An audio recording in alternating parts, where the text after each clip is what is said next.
Nine Trey, like what y'all have already I knew discussed? what I was signing up for. I knew everything. I knew the guys I was rolling with, right? What I thought I knew, right? Yeah. So I knew what I was getting into. I had no plans on snitching. If I got faced with 47 years and these guys was loyal and these guys was for me and these guys was my brothers and they showed me a bond that wouldn't break, I would have no choice. The morning of August 17th, 2025 felt different, like the city froze for a second. The news spread quick. Ariela Lagoa, known online as La Lagosta, was gone. This wasn't some random name. She had over 566,000 people tuned into her every move on Instagram, always showing out in her whip, in her fits, and living a life people envied. But that morning, she didn't make it home. She was gunned down on the Cross County Parkway in Mount Vernon, and the way it went down had folks saying this wasn't no sloppy street beef, this was an execution. Lala wasn't just another face online. So a lot of people don't know this. I was snitching before I got locked up. She was a Dominican beauty grinding every single day to provide for her kids. She had the type of glow that could light up any room, always hustling as a model, dancer, and content creator, stacking her bag while staying plugged into New York's nightlife. On social media, she was flames. Fresh outfits, luxury vibes, and that energy that made people check for her daily. But the people who really knew her always said the same thing. She had pure love in her heart and could turn a dead room into a whole vibe. A rat, right? A rat is somebody who betrays their beloved ones. You know what I'm saying? For an escape. That's what makes this so cold. Detectives confirmed she got lit up with multiple shots to the head and body. Her ride left looking like Swiss cheese. The Westchester County Medical Examiner didn't sugarcoat it. They ruled it a straight-up homicide, saying clear as day this wasn't random, it was targeted. Somebody wanted La Lagosta out the picture, no questions asked. And the way it was done, man, it screamed organized crime. This wasn't no kids wilding out, this was a clean setup. Lala had just finished putting in work at Icon New York Lounge in Manhattan, bartending to make extra cash. After clocking out in the early morning hours, she was simply trying to get home to her babies. But those demons were waiting. Opens the door, puts the gun in my face. Yo, give me everything, run everything. I'm like, oh, they got me. It's over. It's over. Choosing the perfect time and the perfect spot, then moving like straight professionals when they made their move. The streets knew this wasn't sloppy, it was surgical. The way this hit was carried out made it clear these weren't no amateurs messing around. This was done by real deal hitters who had been clocking her every move, waiting for the exact moment to strike. Around 8 a.m., Westchester County Patrol rolled up after a 911 call about a disabled car sitting on the eastbound lanes of the Cross County Parkway near Broad Street in Mount Vernon. But when they pulled up, what they found was straight horror. A young queen's life stolen, her body left in the driver's seat, bleeding out like her life meant nothing to the cowards who pulled the trigger. But where was the loyalty when you was sleeping with my baby mother? Where was the loyalty when you was caught on the wiretap trying to kill me? Where was the loyalty when you tried to kidnap my mother? Where was the loyalty when you was stealing millions of dollars from me? Where was that? So who broke it first? I get it. Don't fight fire with fire. I'm sorry. But what did I do wrong? The scene was so heavy, the Westchester County General Investigations Unit couldn't even handle it solo. They had to call in backup. Local detectives, state troopers, even federal agencies jumped in. That's when everybody knew this wasn't just some petty hood beef gone left. This smelled like organized crime, trafficking, or some deeper federal level moves. Anytime the feds step in for a single body, it means the whole thing runs across state lines and into some dangerous territory. And here's where it got messier. Lala's love life had her linked up with some of the wildest names in the game. She even popped up in his 2023 Wait video and was spotted on stage with him at New York's Teboga Room, sparking all kinds of rumors. The Fed said, yo, we just intercepted a wiretap and we know that Shadi and Sarah are here from a federal agent. That's November 16th. Now my heart is shattered. Some called them friends. Others whispered they were lovers or exes, but one thing was obvious, they were close and it went deeper than just business ties. When Lala got murked, 6ix9ine broke down online. He posted emotional tributes on his IG stories, calling her my sister, a tremendous woman, and the Queen of New York. For someone who rarely shows raw emotions in public, that grief was real. He wasn't just typing for clout, he was crushed over losing someone who clearly mattered to him. The hip-hop world felt it too. Even Cardi B paid her respects, speaking on Lala's energy and spirit. When a heavyweight like Cardi stops and shows love, I see the dude coming, I freeze. My instinct, like any person that didn't freeze, would have locked that door, jumped in the driver's seat, and put that car in drive and just, I froze. you know that person had real impact. She wasn't just some IG model in the background, where she built genuine connections in the industry and people respected her grind. The news of her death spread fast across the timeline, hitting every corner of the city. Icon New York, the club she worked at, even shut down temporarily to honor her memory. Management praised her joy and humility, while New York starlets remembered her as not just a model, but a beautiful friend, a loving daughter, and a devoted mother. That's when people realized Lala Gosta was way more than just an Be loyal to niggas fucking my baby moms. Be loyal to niggas that kidnap me, beat the shit out of me on video and everything. I'm supposed to be loyal to that? No, you know what? You know what it is? Instagram baddie. She was a real soul who left her mark even while surrounded by dangerous energy. Ariela wasn't just an influencer. She was a devoted mother of two, a loyal friend, and a hustler trying to survive in one of the toughest, most expensive cities in the world. Cops started digging into every angle, asking why anyone would want her gone. Was it an ambush, a mistaken identity, or did she simply get caught in crossfire meant for somebody else? Every theory pointed back to one thing: the dangerous world she somehow got pulled into, a world of street politics that she might have never truly signed up for. As soon as I got locked up, I kid you not, I felt a relief, like it's over. It's over.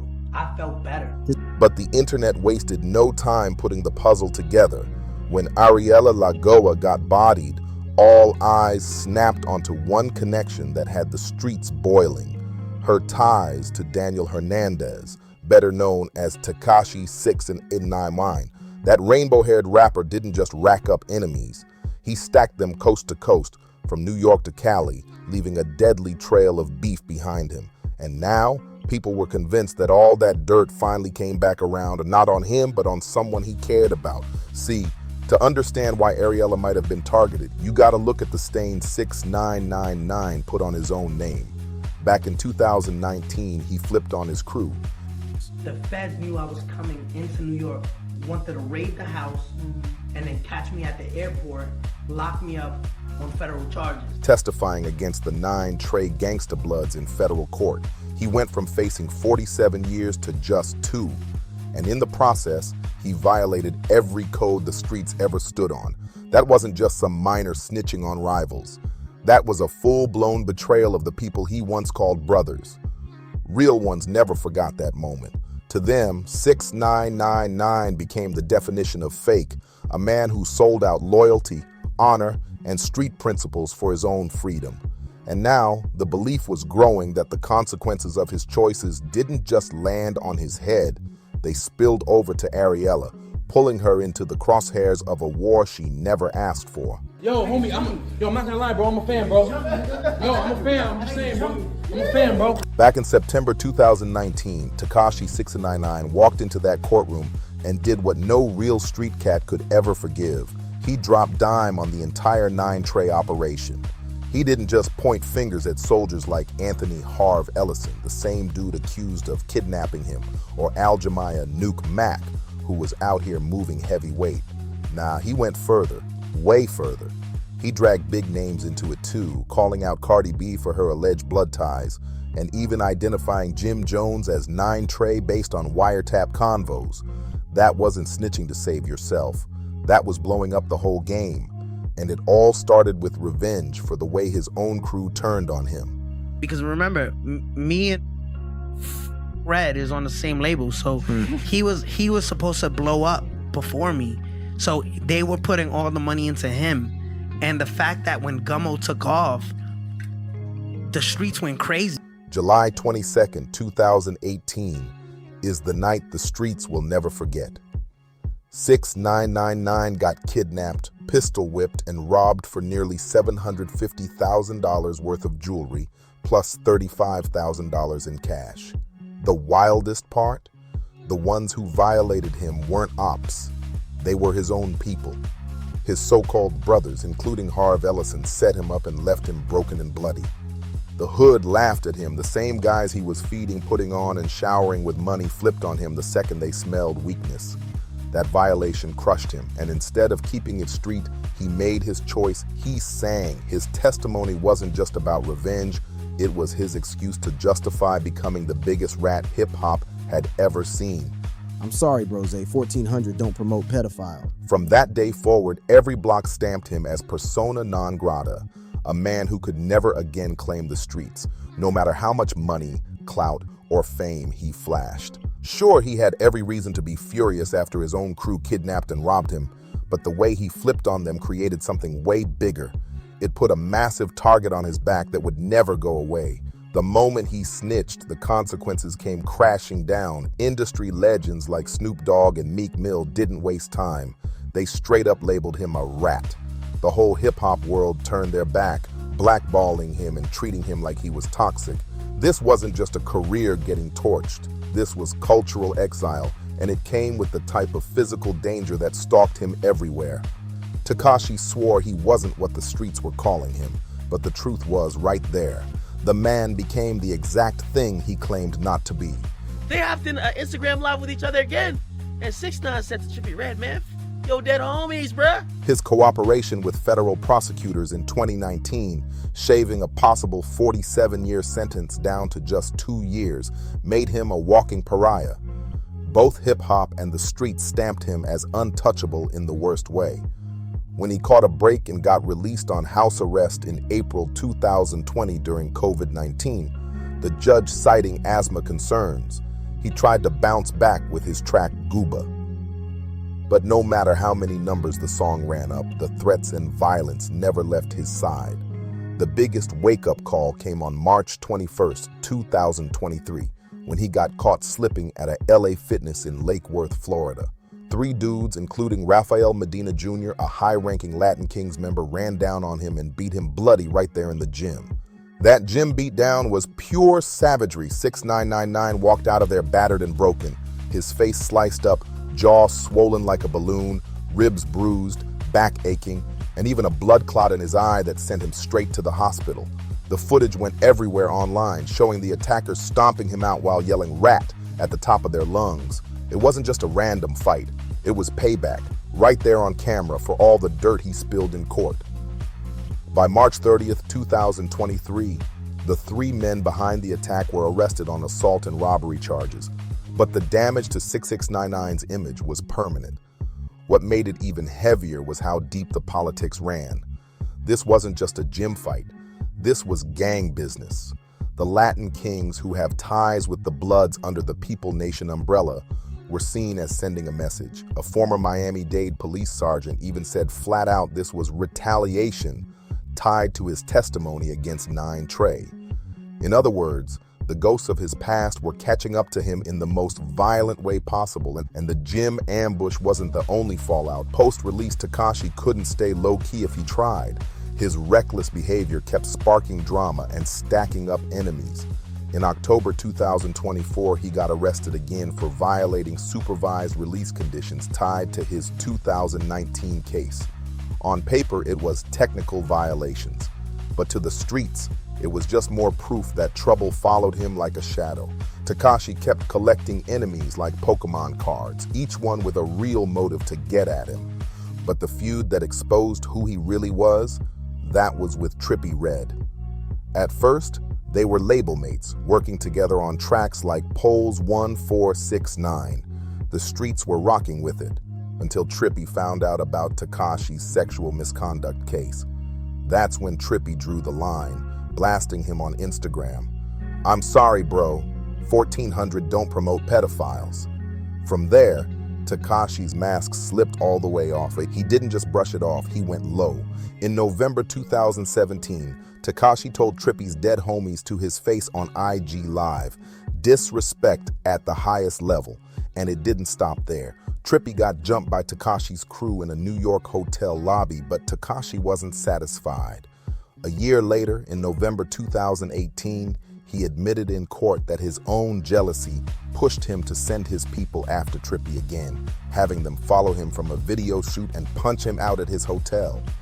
The level of disrespect Tekashi put out was wild. He didn't just beef, he dug deep, targeting dead people's memories and crossing lines most wouldn't dare to touch.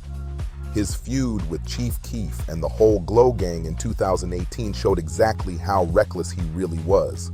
The drama sparked over Cuban Doll, and instead of handling it quiet, Tekashi doubled down. He flew into Chicago, went straight to O-Block, Chief Keef's own territory, and filmed himself feeding the homeless while taunting Keef. That trolling went left fast. By June 2018, reports surfaced that Tekashi had allegedly put a $20,000 bounty on Keef's head. Soon after, shots rang out in New York. Keef wasn't hit, but the message was loud. Tekashi was ready to pay to have someone bodied. That's what made him so dangerous. Not just the beefs themselves, but how far he pushed them. Every disagreement turned into war. Every small slight became a circus of humiliation on social media. Every rival ended up with real violence in the mix. By 2018, shootings seemed to follow wherever Tekashi went, making him a walking magnet for chaos. And that violence didn't just stick to him, it spilled over to anyone close. His baby mama, Sarah Molina, went public saying she feared for her family's safety because of his snitching. These weren't just paranoid thoughts, and she knew the type of people he'd betrayed, and she was worried they'd use her or anyone linked to him as an easy target. Her fears turned out prophetic in the worst way. That's why Ariela's murder hit so different. It wasn't just another case of a woman caught in the crossfire. People started asking if she was taken out as a proxy hit, punishment aimed at Tekashi through the people he cared about. Even after prison, Tekashi couldn't help himself. He kept poking rivals online, talking reckless, and disrespecting communities that already viewed him as a traitor. That trolling kept painting fresh targets not just on him, but on anyone near him. And while the internet was losing its mind with theories about whether Ariela's death was revenge for Tekashi's past moves, those who really know how the streets operate started pointing somewhere else, toward a much more direct threat, Natada Cartier. Unlike all the speculation about Tekashi's old beefs, Cartier's name carried real weight, and some whispered she might have been the one truly connected to this hit. Cartier's name kept ringing louder than anybody else's, and the details around him made the whole case even murkier. His alleged criminal background and the fact that he was right there when the hit went down gave investigators their most solid lead yet. Multiple sources confirmed Cartier was Ariela's man at the time, and on that deadly night, he was sitting right in the whip with her when the shooters unleashed a storm of bullets. But somehow, Cartier walked away without so much as a scratch. That detail set the streets on fire. How could Ariela get lit up with multiple shots, her car looking like Swiss cheese, while the man sitting next to her didn't even take a graze? That wasn't luck. That smelled like something deeper, and for investigators, that detail became the key to cracking the real motive behind the murder. Cartier didn't just get to walk away scot-free either. Cops snatched him up for questioning almost immediately after the hit. They eventually let him go without charges, but the fact they held him at all told everybody one thing: authorities believed he knew more than he was saying. That wasn't routine questioning, that was an interrogation. And it proved Cartier wasn't just a bystander. He was a person of interest in a murder that was shaking New York to its core. As investigators dug deeper, Cartier's history painted a chilling picture. Word on the streets and whispers from law enforcement linked him to serious criminal enterprise.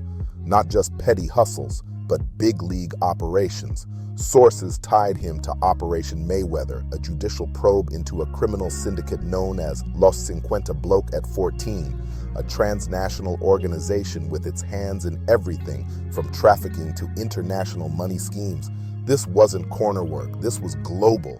Reports even suggested Cartier himself might be a shot caller inside Lost 50, a power player connected across the Dominican Republic, Spain, and the United States.